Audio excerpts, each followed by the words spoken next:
Have you ever had that nagging feeling you're living a life that was built for you, but not by you? That maybe the identity you show the world is nothing more than a comforting lie, a mask that hides your true potential. You play your roles perfectly: the reliable employee, the caring friend, the responsible one in the family. But when the day is done, the applause fades, and you're alone with your own thoughts. A question bubbles up: who am I? When the curtain finally falls, what if the person everyone sees is just a carefully built mask, hiding the real, more authentic you? The Swiss psychiatrist Carl Jung had a name for this incredible journey of finding out who you are. He called it individuation, and he believed our real lives don't kick in until we find the courage to actually start it. It's the process of taking off the social mask and finally meeting the person you were always meant to become. Not the version the world built, not the role you've rehearsed, but the self you buried just to be accepted. Now, you're ready to remember. To understand this journey, we have to start with the mask itself. Jung called this the persona. Think of it less as a simple mask and more like a custom-fit suit of armor. It's the version of yourself you show the world. Your polished professional armor for work, your casual, friendly armor for social gatherings. From an early age, we adapt not by choice, but by survival. We learn to speak what is welcomed and bury what is not. And slowly, we mistake that performance for the truth. This armor isn't a bad thing. In fact, it's necessary. It protects us, helps us fit in, and allows us to navigate the world without getting hurt. It's a practical tool that helps us relate to others. The trouble starts when we forget we're wearing the armor, when we start to believe the cold, hard metal is our actual skin. We pour all our energy into polishing this suit, making sure it gleams, all while the person inside gets ignored and cramped. Jung warned us, many people become nothing more than their armor. They become echoes of what the world demanded, not what the soul needed. We can spend decades living this way, chasing promotions, status, and the approval of others, all while a quiet sense of emptiness grows inside. We feel like knights who've worn their armor for so long, they've forgotten they can ever take it off. But if the persona is just the armor, then that leads to the most important question: who or what is inside? Behind the polished armor is what Jung saw as the first real test: confronting the shadow. Imagine your mind is a house. The persona is the tidy, well-decorated living room where you welcome guests. The shadow is the dark, dusty basement you keep locked. It's where you've thrown all the parts of yourself you've been taught are unacceptable, weak, or shameful. The envy, the anger, the secret fears. It's not called the dark side because it's evil, but because you've kept it hidden from the light. Because we refuse to go into our own basement, we get really good at noticing the mess in other people's houses. This is called projection. Have you ever been intensely irritated by someone else? Their arrogance, their laziness. Jung would say, that's like smelling something musty from your own basement, but blaming your neighbor for it. What we hate in others is often what we refuse to acknowledge in ourselves. The shadow is not your enemy. It is your mirror. Everything that irritates us about others can lead us to an understanding of ourselves. You're often seeing a disowned piece of your own shadow reflected back at you. But here's the crucial part. The basement isn't just full of junk, it also holds hidden treasures. Your forgotten passions, your raw creativity, your buried strengths. That anger you've locked away might be the powerful tool you need to finally set boundaries.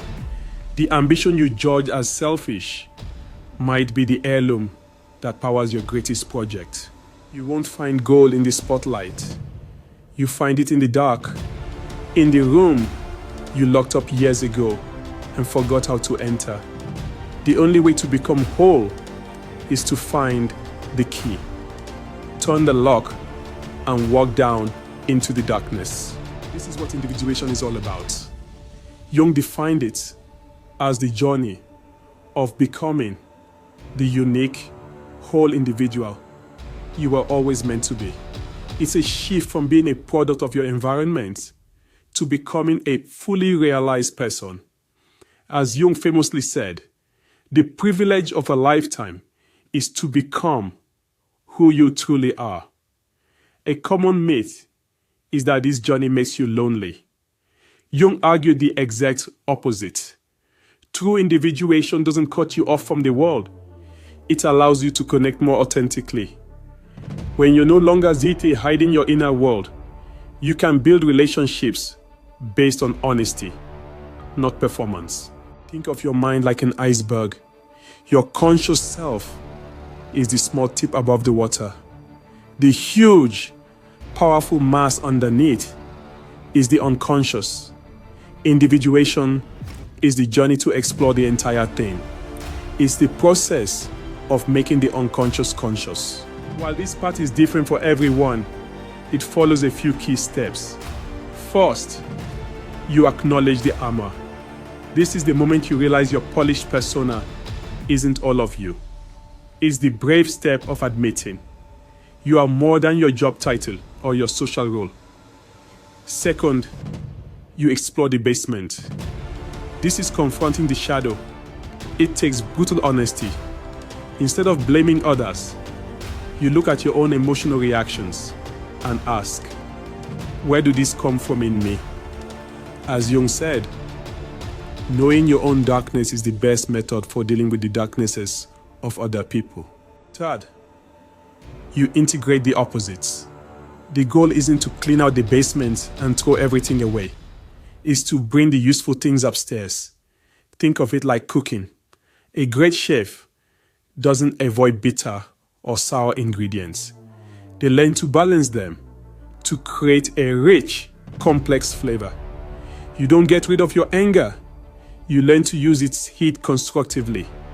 Integration is not about becoming perfect. It's about becoming real. It's about becoming more human and more whole. Individuation isn't a final destination. It's a lifelong practice of turning your focus inward. Here are a few ways to start walking that path. Make time for honest self-reflection. This is like taking an inventory of your basement.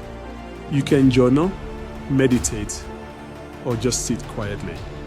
Ask yourself, what am I afraid of people finding in my basement? What if that fear is actually a doorway, a whisper from the unconscious, asking, will you finally come home?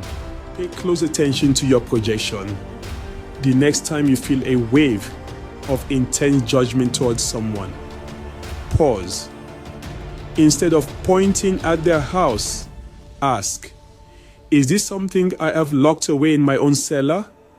This single habit can change your relationships and deepen your self-awareness. Learn to sit with discomfort. Real growth is rarely easy. Going into that dark basement will bring up feelings you've spent years avoiding. As Jung put it, there is no coming to consciousness without pain. When you feel that inner resistance, it often means you're on the verge of discovering something important. Try to stay with it. Finally, start living by your own inner values. This is the ultimate goal. As you explore your inner world, you'll find a hidden compass down in the cellar. Once you dust it off, it will start guiding your choices. You'll make decisions based on what feels true to you, not on what you think will get you applause. This is the beginning of real freedom. So many of us, life is a performance. We live by a script, written by our parents, our culture, and our own fears. We think that script is our life, while our true self is waiting in the wings, completely unheard. You were never lost. You were only disconnected, buried under walls, fears, and silence. But beneath the noise, you were always there, waiting. The journey of individuation is the radical act of stepping off that stage, taking off the heavy armor, and starting to explore the house of your own mind. It's about turning down the volume of the outside world so you can finally hear the whisper of your own soul. It is the path to wholeness, to authenticity, and to a life that feels profoundly meaningful.